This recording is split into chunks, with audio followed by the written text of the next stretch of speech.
In the dead of winter, a settler widow was chained to a tree and left to die. For weeks no one came, not even to bury her. Just when she gave up hope, a lone Lakota warrior emerged from the snow. He didn't speak. He didn't ask. He broke the chains, and what happened next rewrote both of their fates forever. Before we dive in, tell us in the comments, where in the world are you watching from? She had no memory of how long the cold had held her captive. Only the ache in her wrists where the iron dug into skin. The silence of the snow-covered forest, and the tree she was chained to, roots frozen beneath her knees and needles brushing her tangled gray-blonde hair. But somewhere between the agony and the frostbite, Abigail Mercer remembered her husband's last words before he left to trade in deadwood. "Don't open the door for no one while I'm gone." And she hadn't. Not even when the masked men came in the night, broke down the door and accused her of sorcery, of betrayal, of harboring Lakota sympathies because of the trinkets her late son had once brought home.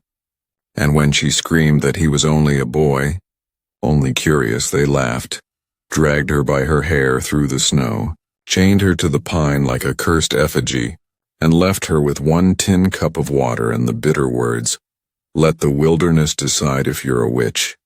And then nothing but wind and time. Her feet turned black first, the frost creeping up like guilt, and when she saw the wolf circling at dusk, she didn't flinch, only whispered, "At least you'll be quick." But it didn't come for her. It stared, snarled, and vanished into the woods, leaving her more alone than death itself. And then came the crow. Always the same one, perching above her with eyes too intelligent, watching like a sentinel sent by something older than men or fear. And each day that passed blurred into the next. Her thoughts looping, was this justice or madness? Had she truly deserved this?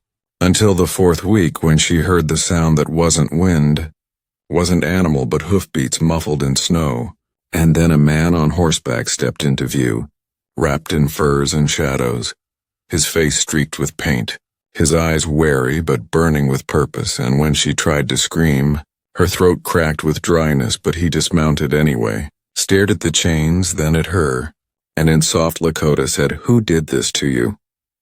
And she wept, not because someone had finally come, but because he asked, because he saw her, not as a witch or widow or warning, but as human.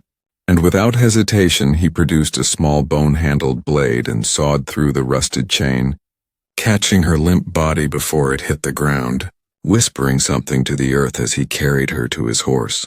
And though her vision blurred with snow and tears, she remembered his name when he whispered it, Chaska, son of the warrior ghost elk, and she wanted to ask why he was helping her. But the cold swallowed her again, and she woke later in a teepee lined with pine needles, wrapped in warm hides, her feet covered in salves that burned and healed. And when she cried out from the pain, an old woman appeared, whispered prayers, and pressed a cup of bitter tea to her lips. And that's when Abigail realized she wasn't in a settler camp, wasn't in any place she'd ever dared enter. She was in a Lakota winter village, deep in the Black Hills, surrounded by people she'd been taught to fear, and yet they treated her not as an enemy, but as a guest, a wounded soul.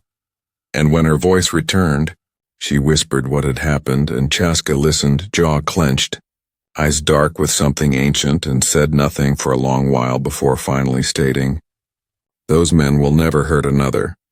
And she didn't ask how he knew or what he had done, only nodded because vengeance wasn't always spoken.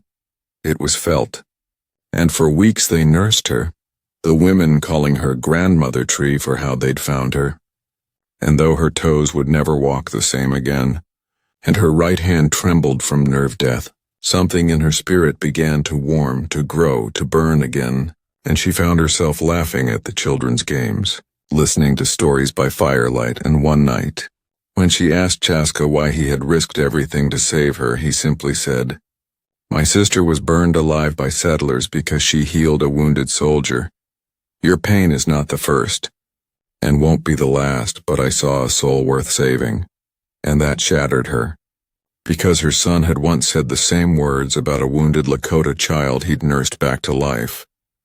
And Abigail realized then the cycle could break, not with laws or war, but with moments. One person refusing to look away, one hand outstretched, one chain broken, and when spring came, and the snow melted into the grasslands, Abigail did not leave the village. She stayed, learning their ways, sharing her own, teaching the children how to read using the Bible pages she'd once hidden in her bodice, and helping the midwives with herbs her grandmother once taught her about. And when the army patrol finally stumbled into the village, demanding the captive white woman be returned, she stepped forward, spine straight, eyes calm, and said, "I am not your captive, I am free and I choose to stay." And when the officer laughed, Chaska raised his rifle and the other warriors followed, and the patrol backed down not out of fear, but because something about her presence, her defiance, made the old stories feel less certain. And in the years that followed, Abigail Mercer became a legend, not the kind carved in stone but whispered in firelight, told by Lakota children who heard of the white widow who once survived a whole winter chained to a tree, not because she was strong but because when she was weakest, someone saw her humanity. And years later, when Abigail finally passed in her sleep, wrapped in fur beneath the stars, the village held a ceremony unlike any before, one that honored not a witch, not a settler, but a bridge. A woman whose suffering had been forged into something sacred, and as they buried her beneath the same tree she had once been chained to, now green and full and blooming with new life, the crow returned, perched above the grave, and cried once, not for sorrow but for closure. And when a girl asked what it meant, Chaska, now gray and weathered himself, replied, "It means she's free now, and the forest remembers." And in that silence, beneath the wide blue sky, the mountain winds carried her story far beyond the borders of any map, into the hearts of all who still believed that even in the coldest winters, compassion can thaw what hatred tried to freeze forever.